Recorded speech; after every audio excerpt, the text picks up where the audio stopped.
So you're all prepped up, you got everything you need, then you realize you want to bake something, but you don't have an oven.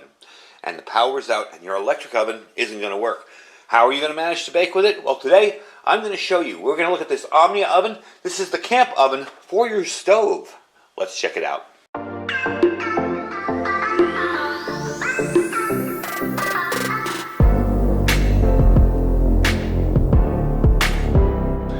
Alright everybody, welcome back. So this today is the Omnia. This is the Swedish stovetop oven. This is a product of Sweden. The Omnia is a portable stovetop oven. You just pop it on your stove or another heat source and boom, you've got yourself an instant oven. You can do anything in here that you would do in a regular oven, in this, bake, cook, whatever. You can do it in an Omnia. The Omnia requires no installation. The Omnia works with a bunch of different heat sources, from your camp stoves to your fires to a grill to whatever. It'll work perfectly on anything and it will give you the same results no matter how you use it. So it's versatile and it's an easy way to prepare baked foods. So today we're going to test it out. Now this 3-piece Omnia utilizes heat from the stove on the bottom here, and I'll show you how this all works in a sec here. What it will do is it's an induction kind of heat, and it comes up through this bottom ring. If you notice inside here, it's almost like a bundt pan.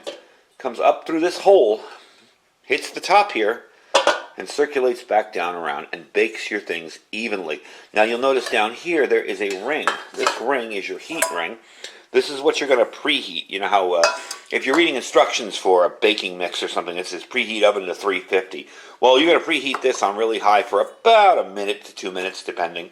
And then you're going to fill this with whatever you want to bake. Put it on here, turn it down to a simmer, and let it bake.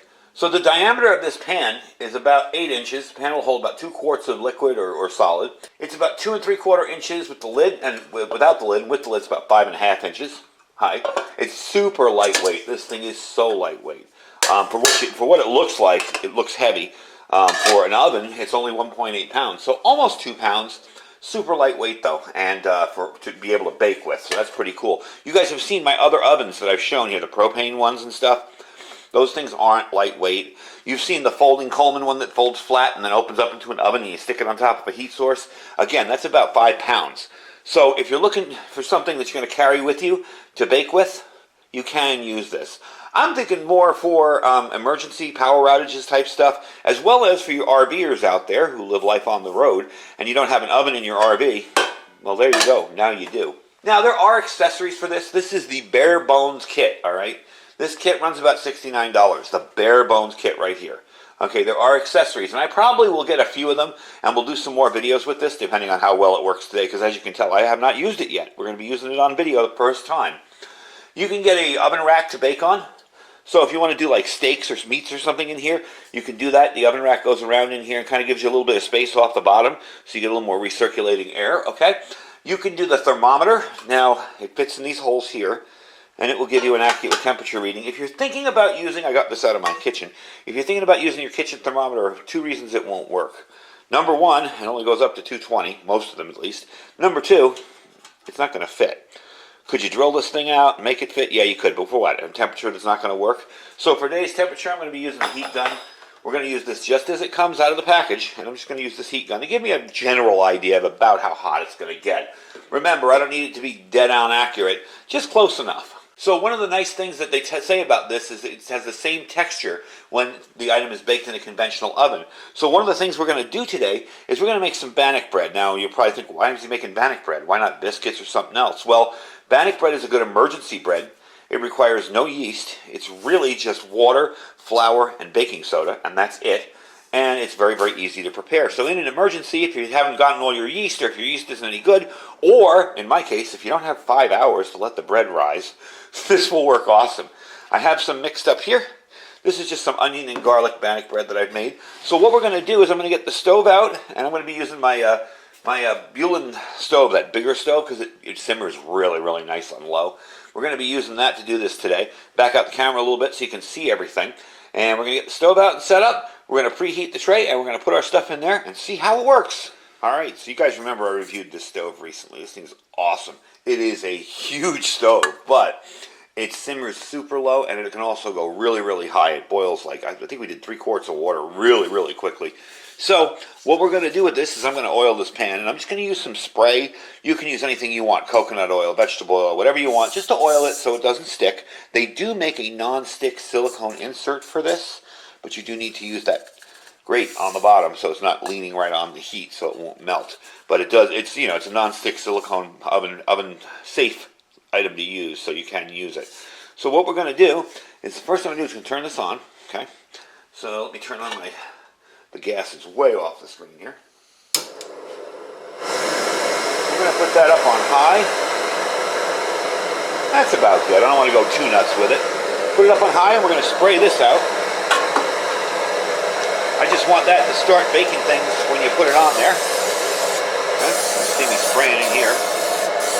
Make sure I get all the surfaces. Might be a little too much. I'm really not familiar with using pan because I don't really use it often. Okay, we're starting to get red hot in the middle. So we're going to take that down a little bit. Now, as expected, you'll probably get a little bit more crispy on the bottom in something like this, but it shouldn't be too bad, and you should have a top baked. Unlike if you're doing this in a pan where you'd have to flip it. So we're just going to take this and put it in here. Probably my least favorite thing working with bannock bread is how messy it is. Although I got it pretty good this time. We're going to stretch it out around here. Okay. Sorry if I'm off camera. There's only so much room here on my desktop. This wasn't invented for baking. This was actually invented for working on guns, this desk. So, kind of working with what I got here. Alright, so there we go. I got onions, I got garlic in here. It's all dehydrated. Onions and garlic. I want to make it even, so we're not too thin in one area and too thick in another. Even as I can make it. Tuck down the sides there. There you go. So, we're going to put this on. We're going to cover it. And we're going to wait and see just how well that works. So give me a few minutes and I'll bring you back when we start getting some results. Alright, so this has been going about maybe 3 minutes. If you notice here in the center, we're about 183, 160, and there's two. I went low, that's why. The bottom is about 300 or 400. The top here is at 315. So it's kind of interesting that this middle section doesn't heat up as fast as the top and the bottom, and that's because you're getting that convection in here, and this is very hot. You're getting that convection that's baking the bread evenly as the heat comes up that middle tube and bakes it on all sides. So we'll give it a few more minutes. We'll open up the top quickly just to look at it. Yeah, it's puffing up nicely, that's for sure. I'm not seeing any burning yet. I do see a little bit of bubbling and stuff, but it's puffing up nicely. It's looking really, really good. So let's let it finish its job, and I'll bring you back when it's close to being done, or when it's finished. We'll see how quickly it goes. Alright, we're probably about 10 minutes in, and everything is up to temperature now. Let's see what we got down there. About 220 at the bottom. Top here is 308, 307. The bottom will probably error out my thing. Yeah, 516. That's the diffuser ring on the bottom. And the nice part about that is it lets you bake without burning stuff. Now the interesting part here, I opened up the lid to look, and I probably shouldn't open it up too much because I'm going to slow it down, but for the purposes of this video I want to show you. I opened up the lid, and what used to be mushy and soft isn't anymore. It's starting to get hard. Now it's got a ways to go, but it's starting to get hard. That is really cool. It's actually, you know, the convection is actually baking the whole loaf in there and not leaving the top all mushy and doughy. And I'm starting to see it brown up. Now, like I said, it may brown up more on the bottom. Of course, you've got more heat down here. That's why I have it at a very low simmer right now. Just enough to keep it going. But we'll see how this works out. We got a little bit longer to go. Probably, I'd say about 10 more minutes. Then we'll pull it out and give it a shot and see how it tastes. All right, so I think we're pretty much done. I think we're pretty much ready to try it out. Tried to lift one piece out, and I ended up ripping it a little bit, but that's okay. Still in good shape. I'm going to go around and kind of just loosen it up. See how I can get it out of here. Seems to be doing good. Yeah, it came out really nice. Looks great. Alright, what we're going to do is flip it over. I'm going to take out a piece, and we're going to try to break a piece of it, but who cares? It's baked bread. And that's pretty darn awesome, I got to say. I was expecting it got a little singed here, but I was expecting it to be all black, you know? And you can take a look at that. That is pretty darn amazing. You got a nice baked loaf of bread. Let's cut into it and make sure it's cut all the way through. Yep. Look at that. No raw dough in the middle there. And it is kind of cold out here, so that's why it's steamy. Try a little piece of butter on that. Let's see. Try it out and see how we did. That came out perfect. Let me chew here for a second. That came out absolutely perfect. I mean, that tastes as if I baked it right in the pan, but without the grease. That's the nice part. I didn't use a ton of grease in it in this bannock bread in a pan with like bacon grease and flipping it. I just threw it in there, and for about 15 minutes, it was done. And I really like the onion. And if you're going to make this stuff, it's kind of plain without adding stuff to it.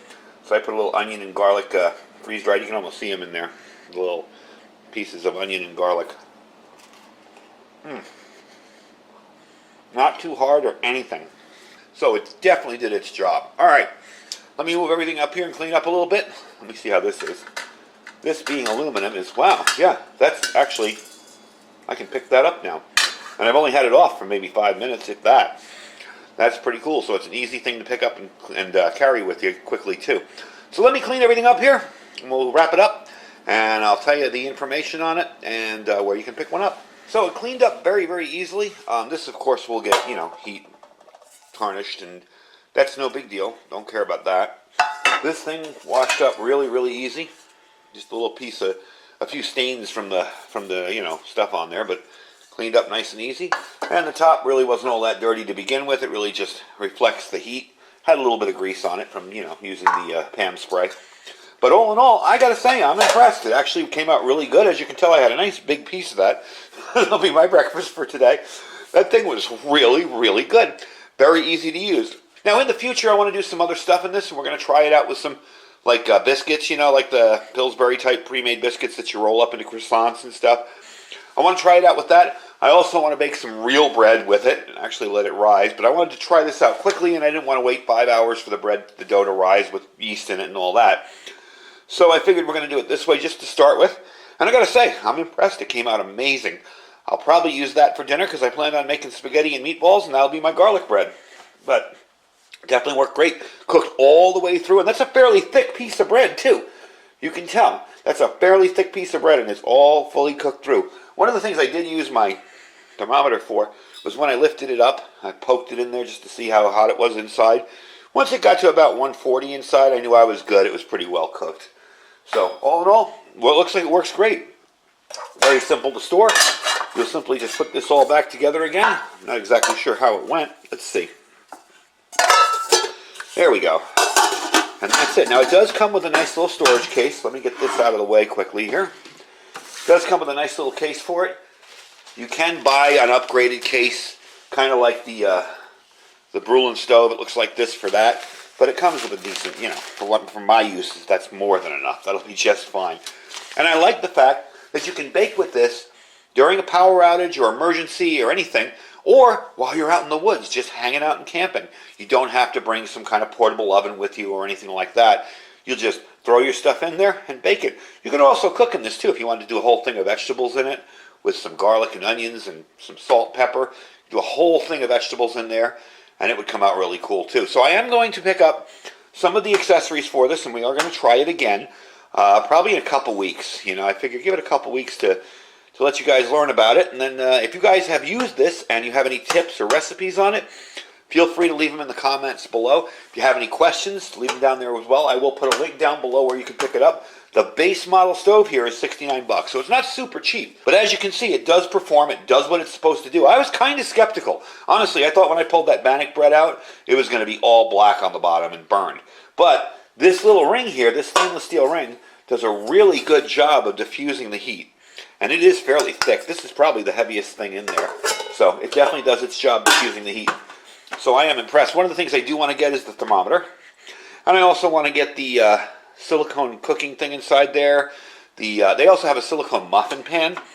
So it's a round little pan with little muffin inserts in it. So you can do muffins in this. You can do a ton of stuff. Anyway, the link for this will be down below if you're interested in picking it up. It is in my Amazon store. Don't forget to check out my Amazon affiliate store. Everything that I've reviewed that's on Amazon, I put there. We also have our freeze-dry wholesaler link. If you guys want to get stocked up, and let me tell you, with what's going on in the world right now, now is the time to start stocking food You can pick that link right down there, click it, and you can save 15% just for using my link. That's the deal for my subscribers and viewers. So you guys can just click that link and use it. We also have our My Patriot Supply link down below. I'm really amazed. It's like, what, the 3rd or 4th? And already people are ordering off of it. Usually it's till the 15th and then people start ordering. So get your orders in from My Patriot Supply. That's preparewithiridium.com. Preparewithiridium.com. We have some great bulk deals this month on there. And our Thrive Life freeze-dried store. We have a special in February. I'm going to do a video on it pretty soon. But check out Thrive Life if you're interested in trying out their food too. Anyway, folks, thank you for watching. Stay safe and stay prepared.